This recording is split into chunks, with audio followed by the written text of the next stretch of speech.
Ya, Assalamualaikum warahmatullahi wabarakatuh. Waalaikumsalam warahmatullahi wabarakatuh. Alhamdulillah, Bismillah. Saya ucapkan terima kasih kepada Bapak Ibu yang telah hadir. Ya, yang pertama saya hormati ya, ataupun ucapkan terima kasih kepada PKS kita yang ada di sini, Bapak Ibu Dewan Guru semuanya yang telah hadir. Nah, di sini saya minta waktunya sedikit, hanya ingin bersosialisasi saja, yaitu tentang budaya positif, yaitu aksi nyata tugas saya sebagai seorang guru penggerak di angkatan 7. Ya, aksi nyata di sini berjudul budaya positif.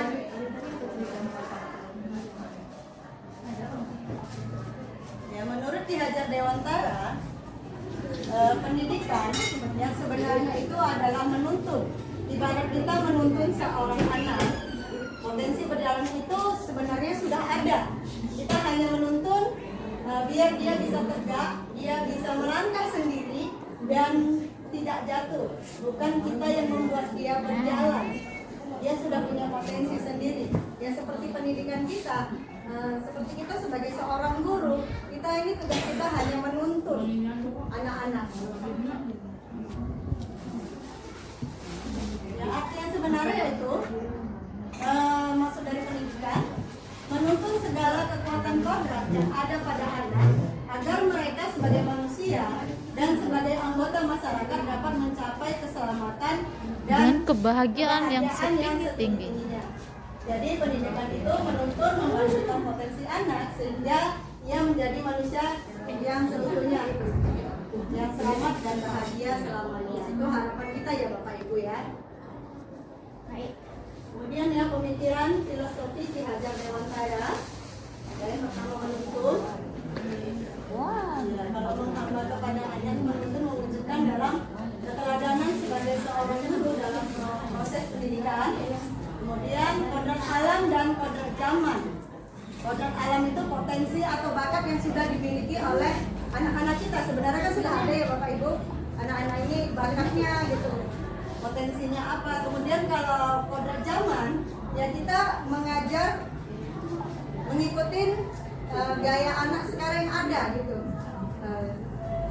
Selanjutnya ya, budi pekerti, olah cipta, olah rasa, dan karsa, dan olahraga yang dulu.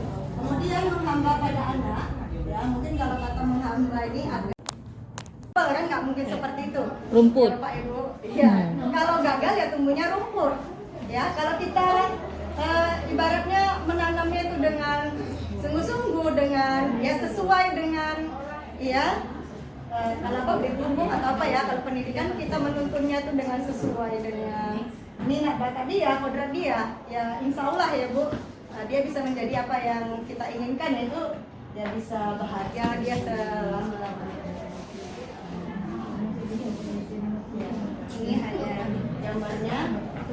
Kemudian ya ini kodrat alam dan kodrat zaman. Ya, anak-anak kita ini ya, ataupun kita ya, terjadi menjadi dua kodrat, yaitu kodrat alam yang berkaitan dengan sifat dan bentuk lingkungan di mana anak berada. Bahwa setiap siswa sudah mempunyai sifat dan karakternya masing-masing. Sedangkan kodrat zaman berkaitan dengan perkembangan zaman masa kini. Ya, kalau kodrat alam tadi memang sudah bawaannya ya, bahkan dia apa tadi ya Bapak Ibu ya. Kalau dia kodrat zaman, gaya anak sekarang tuh belajar bagaimana biar kita bisa nyaman mengajar juga. Bukan hanya anak yang nyaman belajar, kita juga mengajarin dengan nyaman. Ya, anak-anak biasanya hidup tumbuh sesuai dengan kodratnya sendiri. Pendidikan hanya dapat merawat seperti petani tadi ya Bapak Ibu. Kemudian menuntun ya seperti orang tua, menuntun tumbuhnya kodrat itu, meskipun mengenyam pendidikan di tempat yang sama dan dididik oleh guru yang sama. Tentunya setiap murid itu punya jalannya sendiri-sendiri. Ini yang menghamba pada anak, ya mungkin kalimat menghamba tadi yang seperti saya katakan sebelumnya, kalimat menghamba ini agak sensitif ya Bapak Ibu ya. Tapi sebenarnya maksudnya menghamba itu seorang pendidik harus bisa melayani segala bentuk Ya, maunya anak itu apa ya? Karena setiap anak itu pasti kebutuhannya berbeda, keinginannya berbeda gitu. Ya.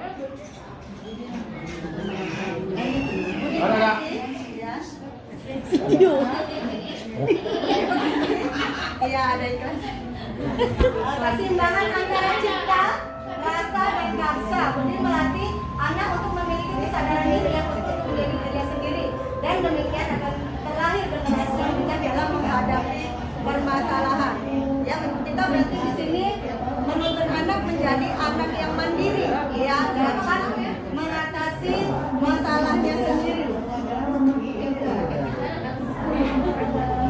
Di kronologi ini, ya, iya, tidak ada pun di sekolah kita ya Bapak Ibu ya. Itu di belakang itu, Bu. Iya Pak.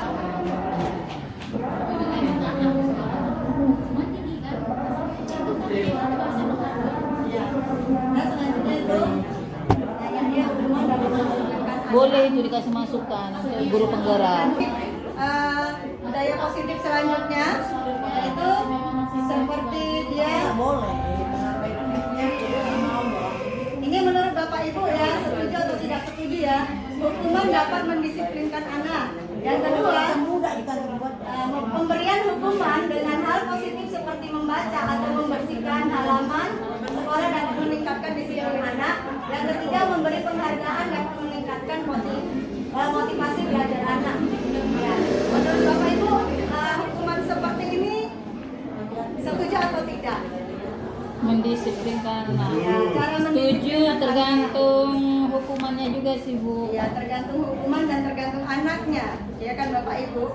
Terkadang memang ada yang anak yang bisa cukup diberi nasihat. Ya, ada yang memang harus diberikan hukuman baru dia bisa disiplin. Ini contoh.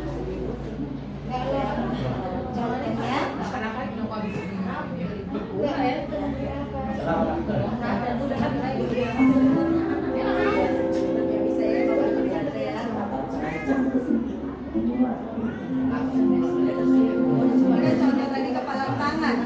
Sebenarnya kan kalau kepala tangannya sebenarnya mengontrol itu siapa? Kan kita kan Bapak Ibu. Apakah kita mau menutup? Apakah kita mau membuka? Ya seperti itu juga ketika kita ingin mendisiplinkan anak. Ya bagaimana cara kita mendisiplinkan anak? Ya apakah dengan memberikan hukuman atau dengan memberikan nasihat atau menuntun?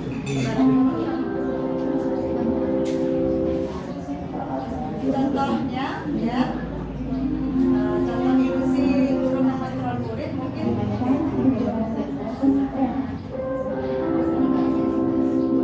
ya ada beberapa cara kita biasanya untuk memberikan hukuman kepada anak.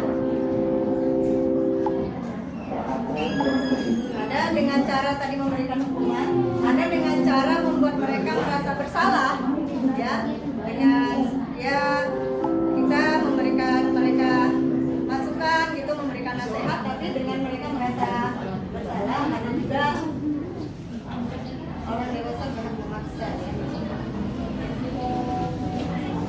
Disiplin positif ya, ini teori kontrol berdasarkan Dr. William Glasser. Di situ ada Anda tidak bisa mengontrol orang lain, hanya Anda bisa mengontrol diri Anda sendiri. Ya, semua perilaku itu memiliki tujuan ya. Lalu yang di bawah itu makna disiplinnya belajar mengontrol diri dengan menggali diri kita agar tercapai tujuan mulia, yaitu menjadi suatu atau seseorang yang ingin berdasarkan nilai-nilai yang ada. Karena memang pada dasarnya kita di sini kan hanya bisa mengingatkan. Kalau untuk merubah diri itu yang kembali kepada anak itu sendiri. Kemudian semua perilaku memiliki tujuan. Nah, di situ kalau perilakunya kita bisa memberikan motivasi seperti ya menghindari hukuman, mendapatkan imbalan, menghargaikan. Menghindari hukuman ya mungkin dengan memberikan nasihat ya Bapak Ibu. Kemudian modal berpikir, kolaborasi, konsensus, menciptakan pilihan-pilihan baru. Di sini ada 5 posisi kontrol yang dapat dilakukan. penghukum, pembuat rasa bersalah, teman, pemantau, manajer. Ya dari posisi Pak Ibu yang kalau memberikan hukuman ketika apakah ketika anak-anak bersalah kita langsung memberikan hukuman? Tidak, ditanya dulu Bu. Ya kalau ditanya dulu berarti posisi kita itu sebagai teman. Oh, iya. Kalau bertanya, tapi kalau kita di situ memberikan nasihat, memberikan gambaran, dan memberikan masukan, itu posisi kita sebagai manajer. Biasa ditanya dulu, habis Ya, itu baru ditanya dulu. dikasih solusi. Kasih solusi. Nah, itu dia termasuk dalam posisi kontrol yang kelima Ibu. Ya, manajer dia di situ. Jadi nggak ada kita ya. Ada juga dalam posisi yang pertama menghukum ya. Dalam posisi menghukum.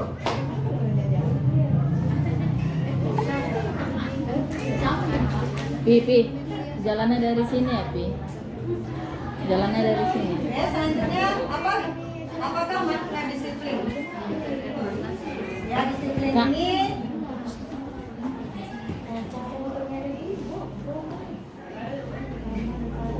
Udah ada berapa menit? nah, di sini saya akan memberikan satu video ya.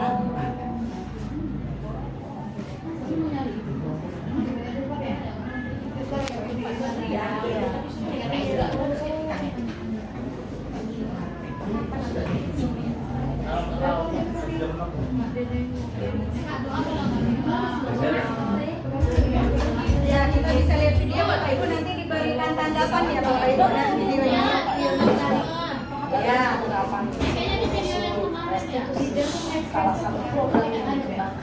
Ini tetap aja di sini. Tetap gini, masa gitu saja.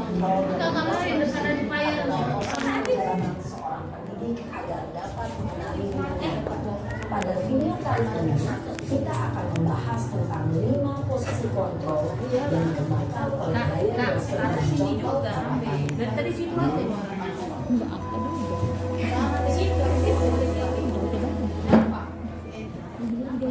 Lima posisi kontrol itu adalah 1.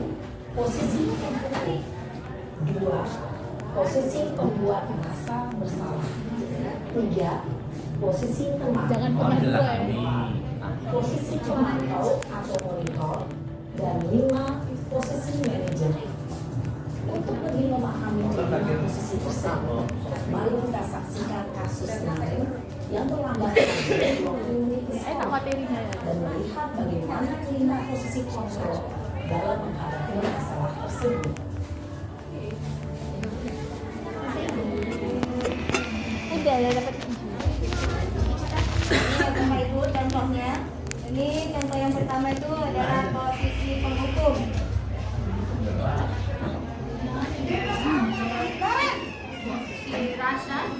Sini kamu. Selalu terlambat. Kata-kata yang diutarakan membuat Ya kalau nggak merasa bersalah dia. Nanti ada posisi kontrol selanjutnya.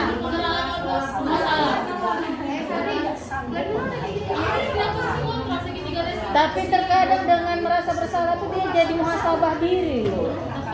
dirinya yang bersalah. Nah, ini Kalau nggak dia. ada merasa bersalah kapan dia muhasabah introspeksinya ya? Kalau kita membuat murid merasa bersalah nih, dampaknya ke murid seperti ini Bapak Ibu ya. Membuat murid merasa bersalah, apa namanya, gagal atau berantasnya, rendah diri dan menarik diri. Menarik diri itu menjadi seorang pengecut gitu ya.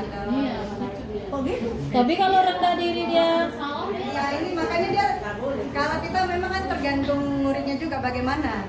Itu loh budaya positif dulu. Budaya positif tadi kan posisi kontrol yang pertama tadi menghukum. nanti dia merasa meninggi aja lah, nggak rendah-rendah. Ya ini nanti Lo kita- kan boleh nanya kan? Boleh. Ya, ya ini video selanjutnya biar dia tidak merasa meninggi. Nah ini yang posisi teman. Teman ya kan? Ya kita tinggal memilih mana posisi yang bisa kita terapkan. Nih guru jadi teman. Kalau sesuai posisi hukum rimba, yang berarti posisi yang pertama menghukum. Yang lain ya. Ini sebagai teman nih kebanyakan biasanya kita seperti ini ya. Seperti Sudah jam berapa ini? Ih, Naki. Lalap tiap minggu gini telat. Kok kayak gini? Iya bu, habis ibu saya belum membangunkan saya bu. Lambat mama ya. Kamu menyalahkan ibu kamu. Ah, itu Kamu anak yang larinya paling kencang. Kok terlambat sih? Iya bu, saya memang terlambat banget tadi. Jadi biar bu saya lari kencang, tetap gak kekejar bu. Bukan anak baik ini. Nanti lain kali larinya lebih kencang lagi lagi ya, kayak rusak. Gak terlambat lagi. Bikin senang ibu demi ibu bisa kan? Bisa lah bu. Jadi kan membangun memotivasi dia juga gitu. Anak kita di sini dibuat Ada. Berarti kalau telat gini nggak usah dihukum lah ya Bu, langsung masuk kelas. Tergantung anaknya tadi. Kita kan punya tadi seperti memegang tangan. Kita yang punya posisi kontrol. Maka dari itu kan contohnya gini tadi kata ibunya gitu kan. Contohnya gitu. Akan merasa senang, aman. Ya, ada suara guru akan ramah cenderung bersenda gurau untuk menghantar. Berarti kan Bu, Ya. kalau telat boleh lah anak-anak tuh habis itu suruh masuk gitu. Ya itu tadi bukan disuruh masuk. Ini tadi kan 5 posisi kontrol itu yang mengendalikan kita. Kita mau yang mana? Kita mau yang posisi kontrol pertama sebagai seorang pemukul, posisi kontrol yang kedua ya tadi sebagai mungkin anak merasa bersalah, atau yang ketiga sebagai teman. Ini masih ada 2 lagi ya Bapak Ibu ya. Sabar dulu. Tapi kalau dikaitkan dalam agama wajib ada itu merasa bersalah. Ya dia ya panis dan reward. Panis dan reward Ada bu, kakak saya, Kak Emma. behaviorist kan, Selain Kak Emma, stimulus. ada ibu saya. Berarti teori belajar itu kalah lah deh sama teori ini. Kemanusiaan ini kan posisi kontrol yang keempat di Enggak ada reward dan punishment. Sudah saya lakukan. reward. Panis, enggak ada hukuman. Bangun besok pagi. Tadi kan udah dibilang dari pertama tadi kan, ya sebenarnya posisi kontrol itu tergantung kita yang punya kendali. Kan tadi kan kepala muka kan gitu kan ya. Kita yang punya kendali, kita mau yang di mana, posisi di mana. Terima kasih untuk kerjasama kamu. Sekarang kamu perlu kembali ke kelas untuk belajar. Baik bu, terima kasih. Berarti kalau anak-anak telat jangan dihukum. Ya kan nggak dihukum, kita mau mengarahkan. Kan ibu juga selama ini nggak menghukum kan bu. Entah ibu suruh. Ya kita disuruh dari atas untuk menghukum lah jadinya. Bertanggung jawab. Jadi gimana? Iya, kalau sebenarnya Posisi ini ya itu tadi lah kita posisi kontrolnya memilih yang pertama yang menghukum memang. Jadi semana? Ya kalau bisa ya kita sebagai pemimpin jangan dikontrol. Karena kan sesuai dengan kodrat zamannya sekarang. Tapi dibayar ya tiap bulan. Sudah beda lah. Lihat aja lah situasinya. Ya, itu tadi bu, yang namanya kodrat alam dan kodrat zamannya. Kita itu harus tanya anak. posisi mana yang paling Kok saya suka pula Bu menghukum tapi bersihkan musola kan jadi beribadah deh. Kita sudah memilih kira-kira posisi mana yang paling Iya memang. Tapi dia kan disuruh sama Bu ini mau dikasih hukuman. pada posisi ini? Kalau awak maunya masuk kelas Tentang pelajaran. mau awak masuk kelas aja dan langsung kan mengurangi beban tiket juga kalau nggak ada hukuman. Kalau ada hukuman jadi tanggung jawab awak lagi nengokin anak. Lah, Tujuan kita katanya kan nanti anak jadi merasa bersalah. Kayak kita, Ya Bapak Ibu, intinya kan satu tadi, tujuan kita tuh buat anak yang mandiri, disiplin. Tapi tinggal cara kita aja bagaimana tadi dari 5 posisi. Memang kebanyakan selama ini kita pada posisi yang pertama ya kan Bapak Ibu, menghukum. Posisi kedua, membuat mereka merasa bersalah. Yang ketiga itu kan tadi selamat penerapan. posisi kontrol. Salam dan bahagia ibu dan bapak guru hebat. Ya Bu, ya. Iya,